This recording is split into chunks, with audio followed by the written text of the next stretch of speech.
Namaste, it's Chris here from Rasayana, and I'm checking in with you today with 5 foam roller exercises that are particularly helpful for runners, joggers, and hikers. Foam rollers are now available in a lot of gyms and yoga studios, and in addition to increasing range of motion for a certain area of the body, it also allows for strengthening the core, increased body awareness, and also increased strength. So let's get to it. The first exercise is for the ankle joint, and I'm going to show you seated on this stool right here. I have a medium density foam roller here, travel size, about 12-14 inches long and about 4 inches in diameter. I just picked this up at my local Target. So for this first exercise, I want to be seated, ideally in a chair without wheels, and place the foam roller on the floor, resting the arches of both feet on top.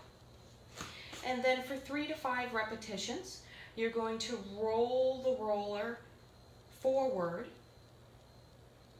and press the ball of the foot down toward the floor. And then as you roll the foam roller backwards, lift the toes and peel them back toward the shin. Rolling forward, extending the ankle, rolling backward, flexing the ankle. And just going back and forth like so, allowing the joint to get lubricated. This is particularly good before a run or jog to help keep the ankle joint nice and supple. Try that. So that's exercise 1, the ankle roll, if you will. A variation would be to modify by putting more pressure onto it, either both feet at the same time or one foot at a time for stability. And as you have weight pressed onto the arch of the foot, lift the toes up and relax them back down. And then see if you can roll the roller forward an inch and try it again, pressing weight down and lifting the toes and releasing them down.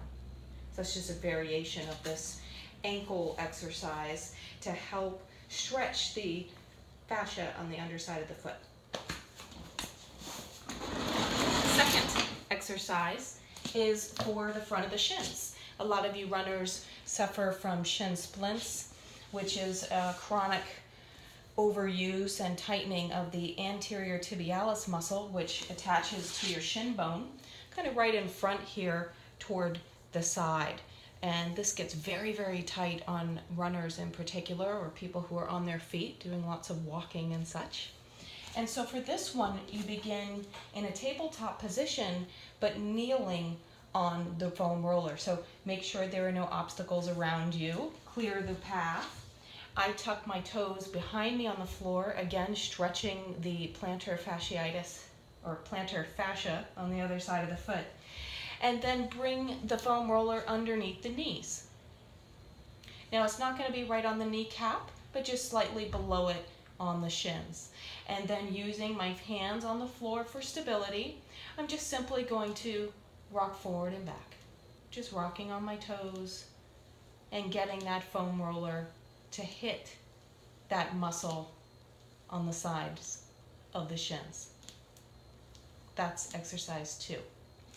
The third exercise would be for the quads. So here I like to start in a kneeling lunge pose with the foam roller again above the knee joint, and I'll continue to roll the foam roller up the thighs up to the hips.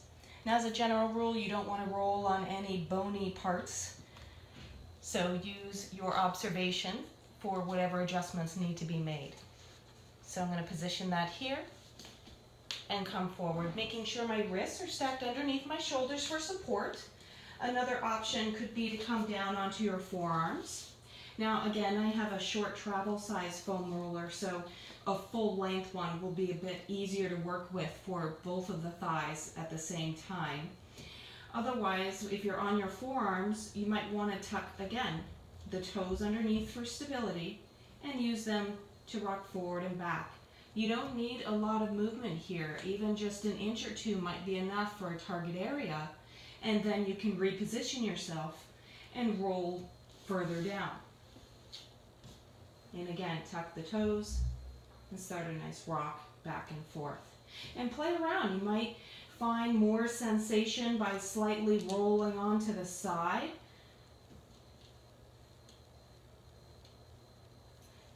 Or coming to the other. So that's the third exercise.